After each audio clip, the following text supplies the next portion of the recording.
باتیں کرنے کو تو بہت زیادہ ہیں، لیکن ایک کریٹیکل بات جو آج صبح میرے ذہن میں آئی وہی آپ کے ساتھ شیئر کر لیتا ہوں۔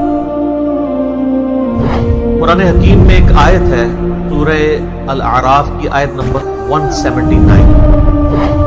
یہ قرآن حکیم میں چند سخت ترین آیات میں سے ہے، اور اس میں اللہ تعالیٰ کی طرف سے ایک بہت بڑا یونیورسل ٹروتھ اور بڑی ہی ایک ڈینجرس خبر انسانیت تک پہنچائی گئی ہے۔ اعوذ باللہ من الشیطان الرجیم، بسم اللہ الرحمن الرحیم۔ وَلَقَدْ ذَرَأْنَا لِجَهَنَّمَ كَثِيرًا مِنَ الْجِنِّ وَالْإِنسِ، اور بے شک جنوں اور انسانوں کی اکثریت ہم نے پیدا ہی دوزخ کے لیے۔ اللہم اجرنا من النار، آمین۔ لیکن یہ اللہ نے کوئی ظلم نہیں کیا، بلکہ اللہ تبارک و تعالیٰ نے اس کی ریزن بھی بتائی ہے۔ یہ اللہ کا ایکسپرٹ اوپینین ہے کہ یہ جو انسانیت اور جنات یہاں پہ آباد ہوئے ہیں، ان میں سے الٹیمیٹلی اکثریت دوزخ میں ہی جائے گی، بڑے کم لوگ ہوں گے جو جنت میں جانے میں کامیاب ہوں۔ تو سورۃ العصر میں بھی آیا والعصر ان الانسان لفی خسر، زمانہ گواہ ہے اس بات پہ کہ ساری انسانیت گھاٹے میں ہے، سوائے ان لوگوں کے جو ایمان لے آئے، نیک اعمال کیے اور نیکی کی تلقین کرتے رہے اور صبر کی تلقین کرتے رہے۔ اس کے علاوہ پوری کی پوری انسانیت گھاٹے میں۔ اور دیکھ لیں زمانہ گواہ ہے کہ حضرت نوح علیہ السلام کے مخالفین تباہ و برباد کر دیے گئے، صرف 78 لوگ جو ہیں وہ کامیاب ہوئے۔ حضرت لوط علیہ السلام کی 2 بیٹیاں ان کے ساتھ بچائی گئیں، ان کی اپنی بیوی بھی اور پوری قوم تباہ کر دی گئی۔ پوری انسانیت گھاٹے میں چلتی ہے، سوائے ان لوگوں کے کہ جو ایمان لے آئیں گے، نیک اعمال اختیار کریں گے اور حق بات کی تلقین کریں گے اور صبر کی۔ یہاں پہ سورہ الاعراف کی آیت نمبر 179 میں ہے کہ بے شک جنوں اور انسانوں کی اکثریت پیدا ہی دوزخ کے لیے ہوئی۔ لَهُمْ قُلُوبٌ لَا يَفْقَهُونَ بِهَا، ان کو ہم نے دل دیے تھے، عقل دی تھی، لیکن وہ اس سے سوچتے ہی نہیں۔ وَلَهُمْ أَعْيُنٌ لَا يُبْصِرُونَ بِهَا، ان کو ہم نے آنکھیں دی تھی لیکن آنکھوں سے دیکھنے کا سا دیکھنا نہیں دیکھتے، عبرت نہیں پکڑتے۔ وَلَهُمْ آذَانٌ لَا يَسْمَعُونَ بِهَا، اور ان کو ہم نے کان دیے تھے لیکن سننے والا سننا سنتے ہی نہیں۔ أُولَئِكَ كَالْأَنْعَامِ بَلْ هُمْ أَضَلُّ، ایسے لوگ جو پایوں کی مانند ہیں بلکہ ان سے بھی بدتر ہیں، جو اپنی عقل، آنکھیں اور کان استعمال کر کے حق بات تک پہنچنے کی کوشش نہیں کرتے۔ اولئک هم الغافلون، ایسے ہی لوگ ہیں جو اصل میں غافل ہیں۔ تو اللہ تعالیٰ نے یہ یعنی اس میں ایک غیبی خبر دے دی ہے کہ الٹیمیٹلی یہ ہونے والا ہے۔ مطلب کیا کہ آپ جس نے تیاری کرنی ہے وہ خود تیاری کر لے۔ اس کو میں ایک مثال سے سمجھاتا ہوں کہ اس وقت تقریباً یہاں پہ 80 کے قریب لوگ بیٹھے ہیں، اور میں یہ کہوں کہ میں ایک گولی چلاؤں گا جس کو بھی لگ جائے،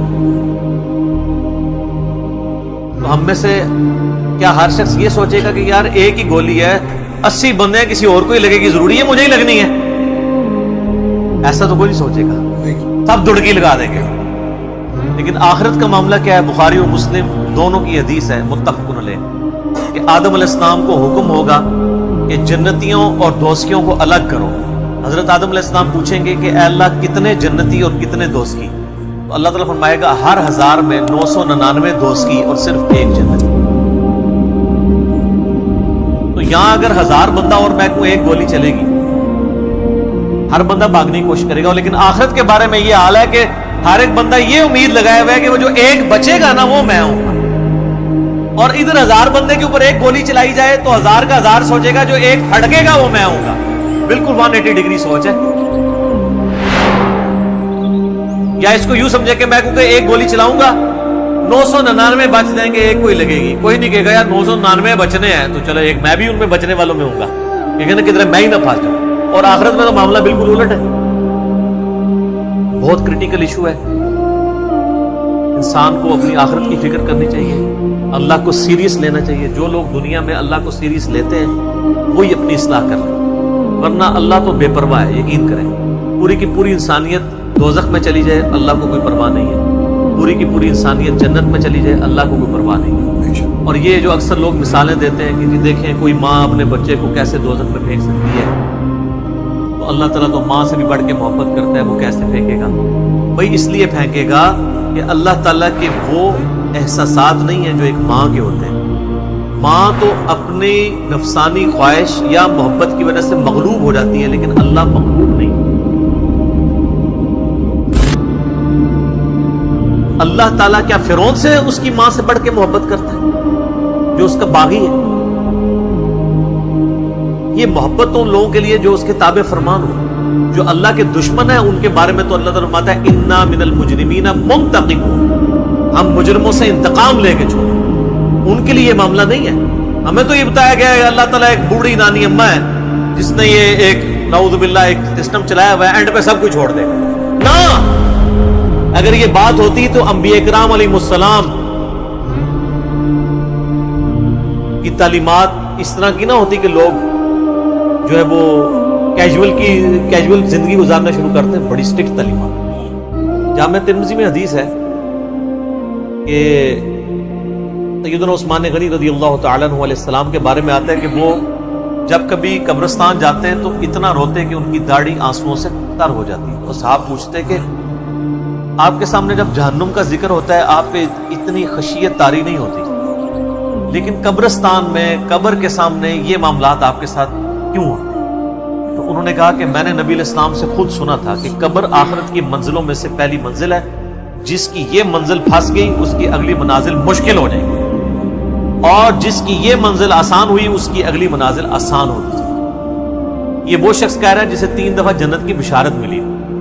ہمارے پاس کوئی جنت کا ٹکٹ نہیں ہے، اور ہماری بے پرواہی اپنے عروج کے اوپر۔ اسی کو پنجابی میں کہا جاتا ہے نا، عقل نہ ہوئے تے موجیں ہی موجاں، عقل ہوئے تے سوچیں ہی سوچاں۔ جسے عقل نہیں ہوگی وہ موجیں مارے گا کیونکہ اسے پتہ نہیں ہے نا، لیکن جسے عقل ہوگی وہ سوچے گا کہ یار یہ معاملہ تو بڑا خطرناک ہو جائے۔ یہ بخاری میں حدیث ہے، نبی علیہ السلام نے فرمایا آپ ایک جگہ سے گزرے، کچھ اصحاب آپس میں یعنی ہنسی مذاق کرتے ہوئے ہنس رہے تھے، تو آپ کھڑے ہو گئے، آپ نے فرمایا جو کچھ میں جانتا ہوں نا اگر تم جان لیتے تو بہت کم ہنستے، زیادہ رویا کرتے، بہت سیریس کیس بنتے۔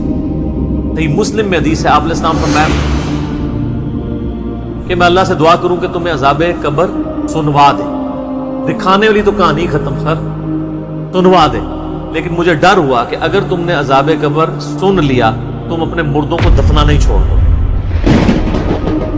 ایسی خشیت تم پہ تاری ہو۔ لیکن یہ اللہ تعالیٰ نے سب کچھ پردے میں رکھا ہوا ہے سر۔ صحیح بخاری میں حدیث ہے کہ میت جو ہے وہ چارپائی پہ کلام کرتی ہے، نیک میت کہتی ہے مجھے جلدی جلدی میری جگہ کی طرف لے چلو، اور جو بری میت ہے وہ چیخو پکار کرتی ہے کہ مجھے کہاں لے کر جا رہے ہو۔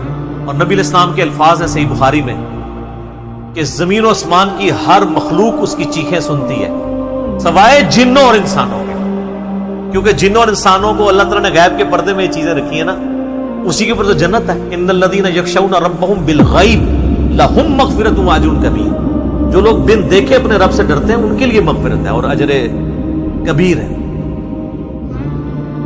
دیکھ کے تو سب نے مان لینا ہے، پھر سر اس سے بھی آگے اگر آپ چلے جائیں، صحیح بخاری میں یہ حدیث موجود ہے کہ جب میت کو سوالات کے جوابات نہیں آتے نا تو فرشتے اس سے پوچھتے ہیں کہ تجھے سوالات کے جوابات جو نہیں آئے یہ کیا معاملہ تیرے ساتھ ہوا؟ تو وہ کہتا ہے میں تو وہی کہتا تھا جو لوگ کہتے تھے، سن سنا کے سننی ٹنی، پڑھ پڑھا کے سننی نہیں۔ فرشتے کہتے ہیں تو نے خود پڑھ کے سمجھنے کی کوشش کیوں نہیں؟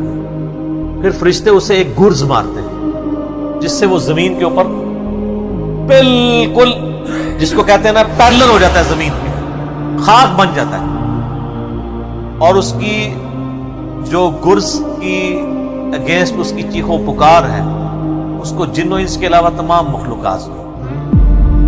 اگر یہ سن لیں تو ظاہر ہے یہ تو پھر انسان کے بچے نہ بن جائیں۔ یہ اللہ نے پردہ رکھا ہے، ورنہ تو آپ بڑے بڑے بزرگوں کو دفنا کے نکل رہے ہو نا، ان کے پردے جو ہے نا وہ جنازہ یعنی اس قبرستان کے گیٹ تک پہنچتے بھی ساری بزرگی کھل گئی ہو، دلال کی بات پیچھے سے آ جائے، لوگ ایسے بزرگی کا دعویٰ بھی پھر چھوڑ دیں گے، ڈرتے رہیں گے نا۔ تو یہ اللہ نے پردے رکھے۔